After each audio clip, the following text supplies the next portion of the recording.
wizi wa ardhi kule katika kaunti ya Nakuru. Sasa hivi tuangazie taarifa nyinginezo ambazo zinafungamana na masuala ya junior secondary school, ambapo huku masomo shuleni yanapoendelea kushika kasi kwa muhula wa kwanza, shule ya sekondari ya ngazi ya chini JSS bado zinakumbana na changamoto nyingi kutokana kwa miundo msingi duni hadi kwa upungufu wa fedha. Changamoto hizi zinaendelea kutoa tishio la utekelezaji wa mtaala huo kwa mafanikio. Bramwell Bwire alizuru shule kadhaa za Nyanza.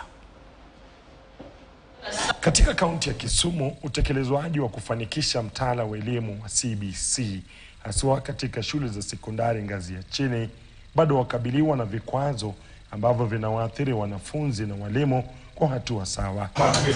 Nilipoitembelea shule ya msingi ya Mbaka, eneo bunge la Nyando, hali hapa iliweka wazi changamoto zilizopo katika utekelezwaji wa CBC haswa elimu ya sekondari msingi au JSS. Kwa mujibu wa mwalimu mkuu wa shule hii David Were, shule hiyo ina wanafunzi 60 katika grade ya 8. Hii ni dhidi ya walimu wawili. Wasiwasi mkuu ni shule zinazoizunguka Mbaka na hazina grade ya 7 ambazo zimetoa maombi kwa shule hii kuwaruhusu wanafunzi wao kujiunga na Mbaka. Like a school we have two JSS teachers. So some of the primary teachers now have to take subjects in the junior secondary because they cannot handle all the subjects.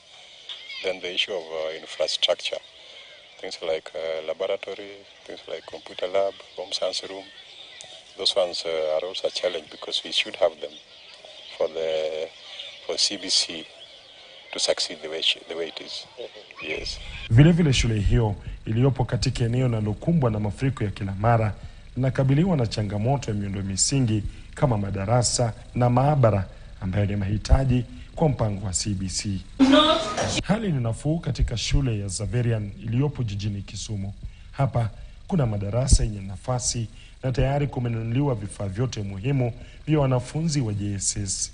The government sent us money last year, which we accumulated this year.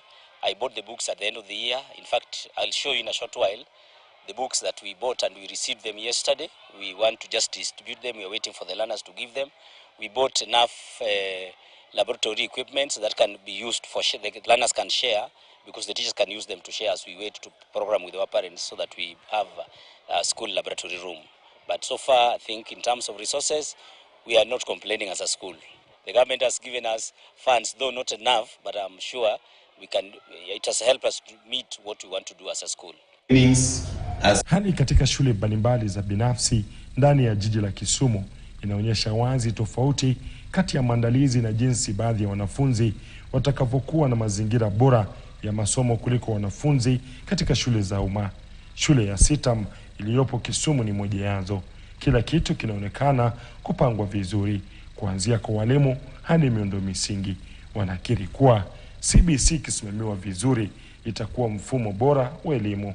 The mission for this curriculum is to identify and nurture every learner's potential. And if you do a direct comparison of 844 and CBC, I would say that if well implemented, then it's a good curriculum. So even as we hear of the noise, the hullabaloo about JSS teachers going on strike, I think if the government would just do proper alignment of the resources that they have in terms of human resource, we would not have this trouble. But generally, I would say that it's a good thing. Let it proceed.